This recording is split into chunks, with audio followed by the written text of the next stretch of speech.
ಏನು ನಮ್ಮ ದುರ್ಗಾ ನಾಟಕದಲ್ಲಿ ಮಾತಾಡಿದ್ರೆ ಮೇಡಮ್ ಹೇಳಿದ್ರಲ್ಲ, ಕಾನೂನು ಸೇವಾ ಪ್ರಾಧಿಕಾರದಲ್ಲಿ ಇದು ಒಂದು ಕೌನ್ಸಿಲಿಂಗ್ ಸೆಂಟರ್ ಇರುತ್ತೆ ಅಂತ ಹೇಳಿ. ಈ ಕೌನ್ಸಿಲಿಂಗ್ ಸೆಂಟರ್ ನಲ್ಲಿ ಒಂದು ಎಕ್ಸಾಂಪಲ್, ಒಂದು ಟ್ರಯಲ್ ಮಾಡೋಣ, ಇಷ್ಟ್ರ ಮಟ್ಟಿಗೆ ಇದು ರಿಸಲ್ಟ್ ಬರುತ್ತೆ ಅಂತ ಹೇಳಿ ಕರ್ನಾಟಕದಾದ್ಯಂತ ಒಂದು 7-8 ಜಿಲ್ಲೆಗಳನ್ನ ಆಯ್ಕೆ ಮಾಡಿ ಒಂದು ಕಮಿಟಿ ಮಾಡಿದ್ರು ಹೈಕೋರ್ಟ್ ಇಂದ. ಕೌಟುಂಬಿಕ ಕಲ್ಯಾಣ ಸಮಿತಿ ಅಂತೇಳಿ ಆಯ್ಕೆ ಮಾಡಿದ್ರು.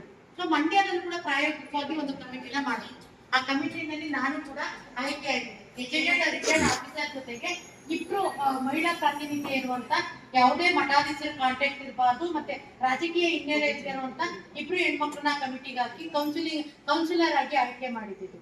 ಸೊ ನಮಗ್ ಬರ್ತಿದಂತ ಕೇಸ್ಗಳು ಹೇಗೆ ಅಂದ್ರೆ, ಇಡೀ ಮಂಡ್ಯ ಜಿಲ್ಲೆಯಲ್ಲಿರೋ ಎಲ್ಲಾ ಪೊಲೀಸ್ ಸ್ಟೇಷನ್ಗಳಲ್ಲಿ ಡಿವಿ ಆಕ್ಟ್ ರಿಜಿಸ್ಟರ್ ಆಗುವಂತ ಕೇಸ್ಗಳು ನಮ್ಮ ಸಿಟಿಗೆ ಬರ್ತಾ ಇದೆ ಕೌನ್ಸಿಲಿಂಗ್ಗೆ.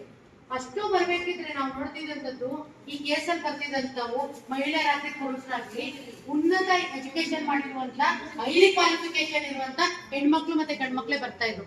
ಕಾರಣ ಏನಪ್ಪಾ ಅಂತ, ನಾವು 3 ಸಿಟ್ಟಿಂಗ್ ಅಲ್ಲಿ ಹೋಗಿ ಕೌನ್ಸಿಲಿಂಗ್ ಕೊಡ್ತಾ ಇದ್ವಿ. ಉದಾಹರಣೆಗೆ ಬಂದಿದ್ದು ಸಣ್ಣದು ಏನಂದ್ರೆ, ಒಂದ್ ಯಾವ ಮೆಸೇಜ್ ಬಂತು ಅಥವಾ ನಾನು ಹೆಂಡತಿ ಅವ್ರು ಯಾವ್ದೋ ಕಾಲ್ ಸೆಂಟರ್ಗಳಲ್ಲಿ ಕೆಲಸ ಮಾಡ್ತಿರ್ತಾರೆ, BE ಮಾಡಿರ್ತಾರೆ, ಏನ್ IT-BT ಕಂಪ್ನಿಗಳಲ್ಲಿ ಕೆಲಸ ಮಾಡ್ತಿರ್ತಾರೆ, ಅವ್ರಿಗೊಂದು ಕಾಲ್ ಬಂತು ಬಾಸ್ತು, ಅಥವಾ ರಾತ್ರಿ ಲೇಟ್ ಆಗಿ ಬರ್ತಾರೆ, ಕ್ಯಾಬ್ ಅಲ್ಲಿ ಬರ್ತಾರೆ, ಈ ತರ. ಮತ್ತೆ ಚಾಟಿಂಗ್ ಲಿಸ್ಟ್ ತರುವಂತದ್ದು. ಪಾಪ ಹೆಣ್ಮಕ್ಳ ಹತ್ರ ಯಾವುದೇ ಡಾಕ್ಯುಮೆಂಟ್ಸ್ ಇರ್ತಾ ಇಲ್ಲ.